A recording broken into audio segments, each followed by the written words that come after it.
Everyone. Okay, let's move on to the next session, to the content of the course. Okay, first of all, what is petroleum? Okay, petroleum is brown to black liquid or solid containing primarily carbon, hydrogen, and oxygen and produce energy when it burns.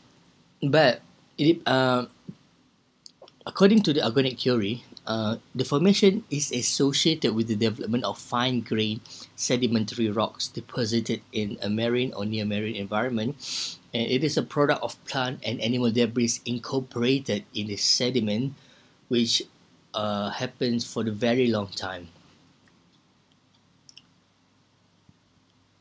Okay, these are the examples of the petroleum on the left here. This is the one that we can get in Texas. This one we can get in Utah, and this one in Illinois, and another one quite dark, the Upper Nile, Sudan, and this one is North Sea, not United Kingdom.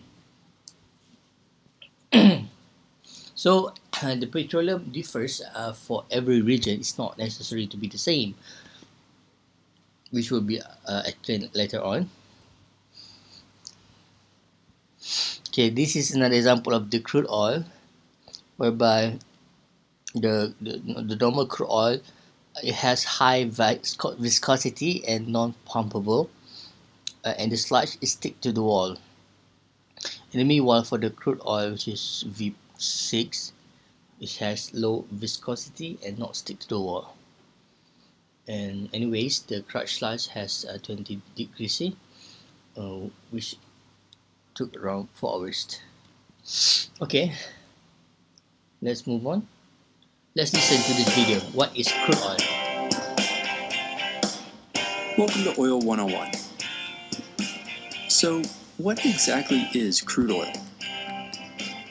It is important to understand a few basic properties of crude oil, the key raw material processed in a refinery. Okay, sorry to interrupt. Petroleum is also, or generally known also as the crude oil, because or it can also be known as crude petroleum oil. Okay.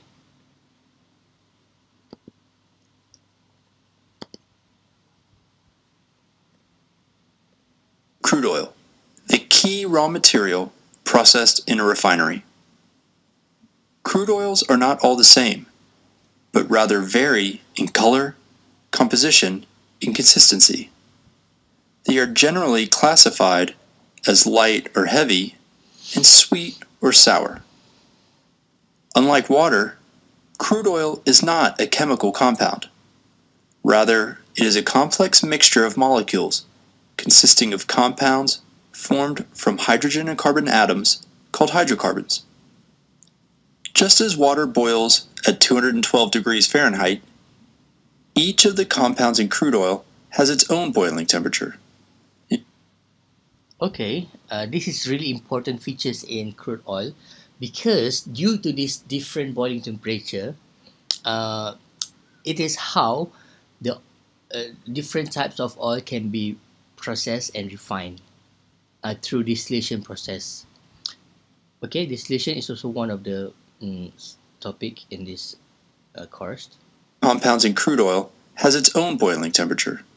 In general, the more carbon atoms in the hydrocarbon molecule, the higher the temperature at which it boils and vaporizes. It is this phenomenon that permits crude oil to be refined into so many different products. Now, scientists usually measure the density of a liquid using specific gravity, which is the weight of the liquid divided by the weight of the same volume of water. However, the popular approach in the oil industry, defined by the American Petroleum Institute, or API, for measuring crude oil density is API gravity, which is expressed in degrees API. As opposed to specific gravity, API gravity decreases as the density of the compound being measured increases, meaning the higher the API gravity, the lighter the compound. For example, the API gravity of naphtha is about 50 degrees API, but the API gravity of asphalt is around 11 degrees API. Another important variable in determining the quality of crude is the sulfur content. Crudes with low sulfur content, or less than 0.5%, are referred to as sweet crudes, and those with sulfur contents greater than 2.5% are known as sour crudes. And crudes with sulfur content in between these values are considered intermediate. In the US, crude oil volumes are measured in barrels, with each barrel equaling 42 US gallons. This converts to 35 imperial gallons in Europe. This custom stems from the early days of the Pennsylvania oil fields when oil was shipped in 50-gallon wine barrels. To allow for spillage during transportation, payment at the destination was only for 42 gallons, and shippers soon learned to seal the barrels and include only 42 gallons. The origin of the sweet and sour terminology to describe the sulfur content in crude oil has more to do with taste than you may think. In the early days of Pennsylvania crude oil production, petroleum was being used as a substitute for whale oil in indoor lighting. If a batch of kerosene had too much sulfur, it would emit an unpleasant odor when burned. The method used to determine if kerosene was suitable for the New York and Philadelphia markets was to taste it. If the taster thought it sweet, it passed. If it tasted sour, it was rejected as having too much sulfur. Different oil-producing areas yield dramatically different varieties of crude oil. This is why it is common for crude oils to be identified by their origin and characteristics, such as West Texas Intermediate or Nigerian Bonny Light. The economic value of a crude increases as its API gravity increases, i.e., as it gets lighter and as its sulfur content decreases. Thus, a sweet light crude will command a higher price than a sour heavy crude, and this is because light crudes contain more valuable components such as gasoline than do heavy crudes. And it is also costly to remove the high content of sulfur in a sour crude.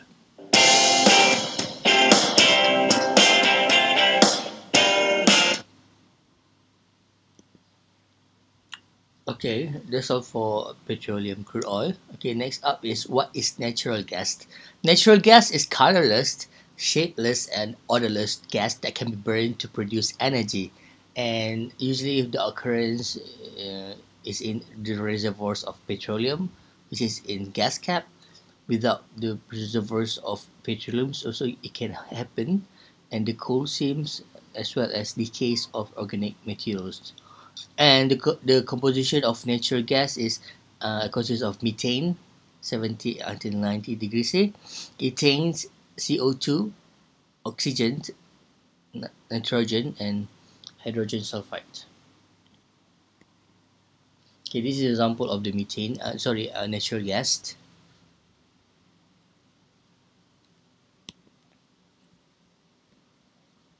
Let's listen to what is natural gas. Welcome to Oil 101. So, what exactly is natural gas? Natural gas, like crude oil and coal, is a mixture of hydrocarbon compounds, which are multiple combinations of carbon and hydrogen atoms. As far as the oil and gas industry is concerned, natural gas occurs in two principal forms: associated gas and non-associated gas. Associated gas occurs in conjunction with crude oil reservoirs, either dissolved in the oil or occurring separately in the same reservoir. Since it separates from the oil at the casing head of the production well, it is also known as casing head gas or oil well gas.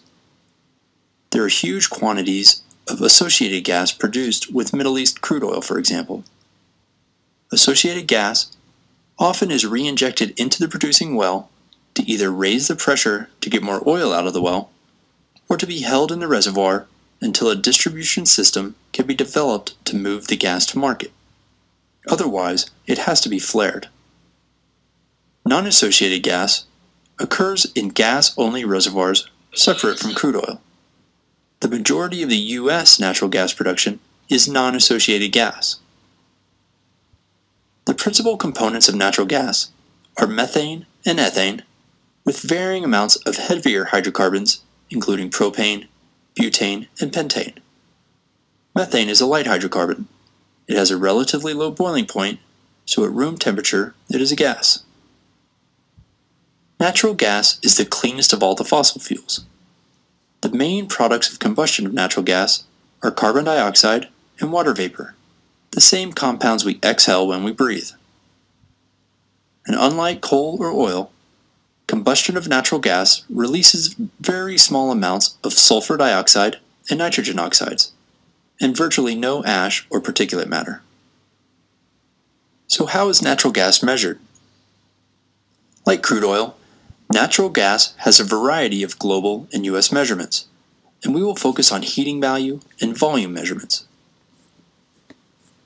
Like other forms of energy, natural gas is measured in terms of heating value, or British thermal units, often called BTUs.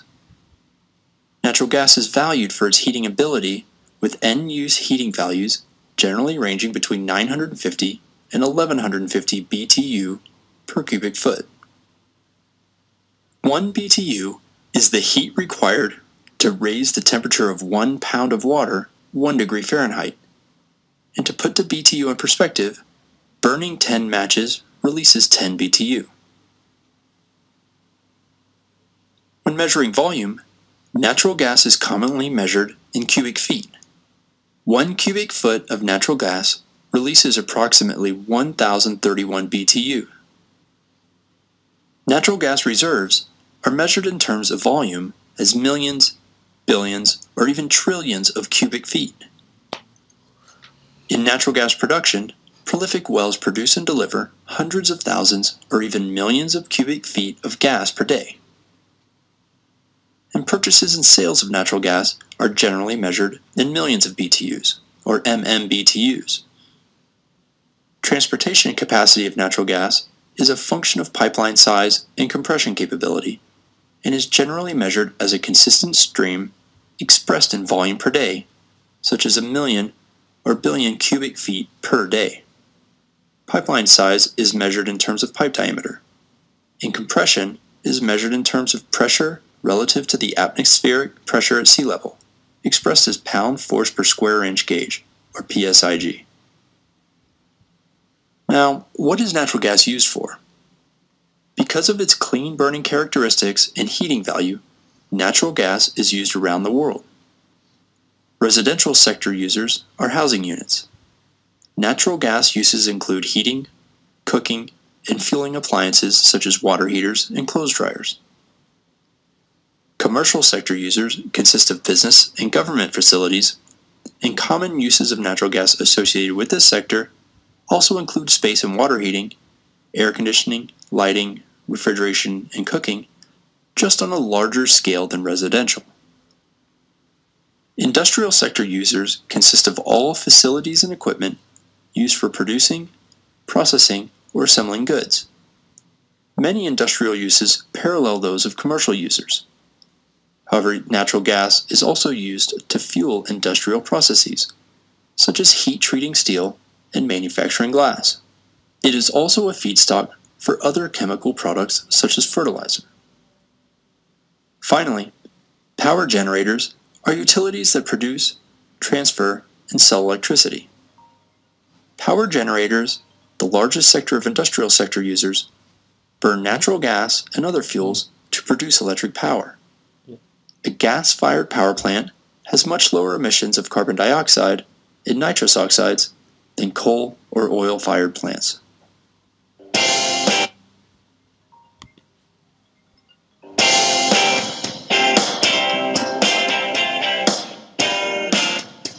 Welcome to Oil 101. So, what exactly is natural? Okay, I have a pop quiz for you. How do you define sweet and sour crude oil?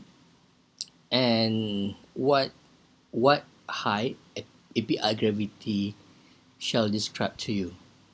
Another one is how natural gas is measured. Alright, answer the questions and answer the question in the comment down below. Alright, thank you.